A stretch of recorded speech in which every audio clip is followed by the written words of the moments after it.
This is the 10-minute brief, and what you're about to hear might change how you see the front lines of modern urban collapse. The video footage looks like a scene from a conflict zone, not a foreign war, but a city under siege from within. Mobs swarm the streets. Police are overwhelmed, outnumbered, their authority mocked to their faces. This is not a dystopian film.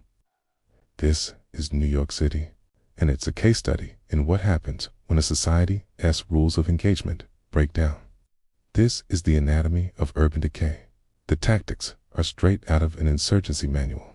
Masked agitators, overwhelming numbers, testing the response of the authorities, probing for weakness. Look at how close they get. Zero respect, zero fear. And then the real terror begins. The attempted breach of a civilian apartment building.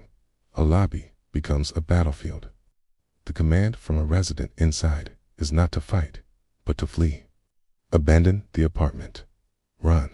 This is the moment a population loses faith in its own security.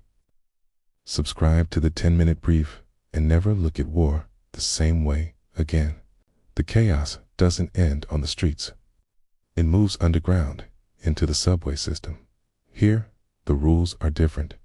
Fare evasion isn't just a crime, it's a symbol of a system with no consequences. And then the weapons appear. A machete on a public bus. This isn't petty crime. This is psychological warfare designed to terrorize a civilian population. The police are nowhere to be seen. The felons simply run off, vanishing into the city they now control. But what happens when the front line comes home? A married couple, off-duty cops, are attacked on their train ride home. The suspect has a history of 5 prior arrests. He's a veteran of this system, hardened by a cycle of arrest and release. This time, the outcome is different, only because the victims were armed and trained. For anyone else, it would have been another statistic. This is the brutal reality.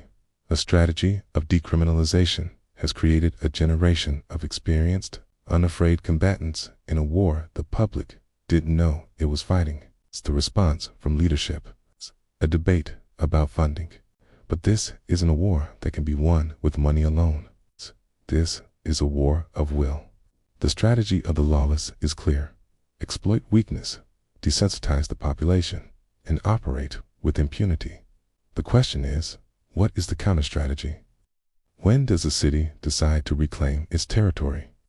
The resilience of a society is tested not by its peace, but by its chaos. The videos are the intelligence. The question is, will we act on it? Thanks for watching the 10-minute brief, where history isn't just told, it's felt.